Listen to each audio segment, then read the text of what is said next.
So why the weight of an object on moon is 1/6 of its weight on earth. किसी भी object का जो wait है वो अर्थ से मून पे 1/6 क्यों होता है? मून पे 6 गुना वेट किसी भी ऑब्जेक्ट का कम क्यों होता है अर्थ से? तो देखिए, एज पर न्यूटन्स लॉ ऑफ ग्रेविटेशन, किन्हीं भी दो ऑब्जेक्ट के बीच में अगर मास है तो उनके बीच में एक फोर्स ऑफ अट्रैक्शन, जिसको ग्रेविटेशनल फोर्स बोलते हैं, वो लगेगा ही लगेगा।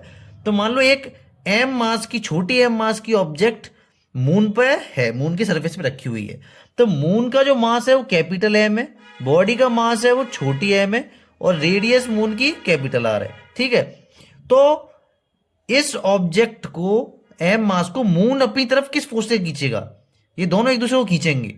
तो मून इस ऑब्जेक्ट को किस फोर्स से खींचेगा? वो खींचेगा जी एम, खुद का मास मून का, बॉडी का मास अपॉन इसकी रेडियस का स्क्वायर। यही तो लॉ ऑफ ग्रेविटेशन था एज पर न्यूटन्स लॉ ऑफ ग्रेविटेशन।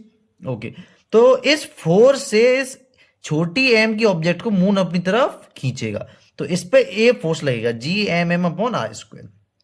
अब अगर यही सेम ऑब्जेक्ट अर्थ पे आ गई, तो अर्थ के भी मास है, दोनों में मास है, तो अर्थ भी इसको अपनी तरफ खींचेगी।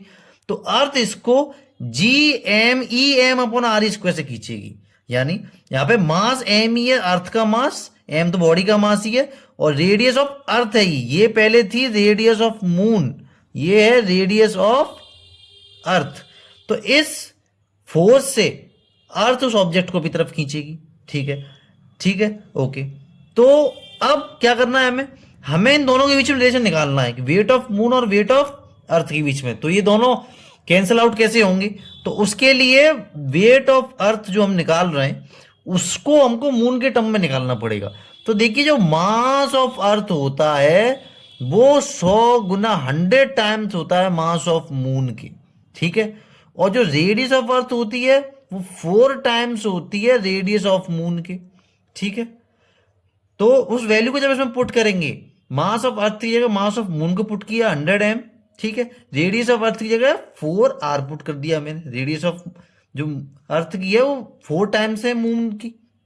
ठीक है, तो इसको जब सॉल्व करेंगे तो वेट ऑफ अर्थ आ गया 100/16 G M M upon R square. Same moon, जो वेट ऑफ मून था उसकी वैल्यूज के टर्म्स में। ठीक है, okay.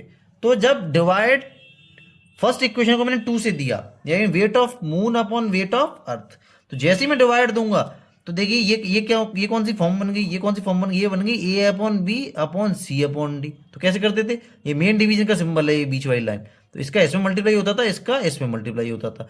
Similarly G M M upon जो 16 आर स्क्वायर सबसे नीचे वाला, उसका इन दोनों का मल्टीप्लाई हो जाएगा, और आर स्क्वायर में इसका मल्टीप्लाई हो जाएगा। ठीक है, अब देखिए सेम वैल्यू से same value, G M M से ये पूरी वैल्यू कट गई, आर स्क्वायर से आर स्क्वायर कट गया, तो कितना बचा? Weight of moon upon weight of earth बचा 16 अपॉन 100। ये ऑलमोस्ट 1/6 आता है।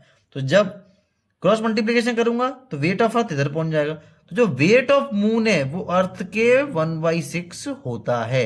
अब वेट का मतलब एग्जैक्टली क्या होता है? एक तरह से वही दो बॉडी के बीच में फोर्स लगना, ये तो यूनिवर्सल लॉ ऑफ ग्रेविटेशन के अकॉर्डिंग हो गया। बट हर प्लेनेट में वेट का मतलब ये भी होता है कि वो प्लेनेट किसी भी एम मास की ऑब्जेक्ट को, किसी भी ऑब्जेक्ट को किस फोर्स से अपनी तरफ खींचेगा, उसी को तो हम वेट बोलते हैं।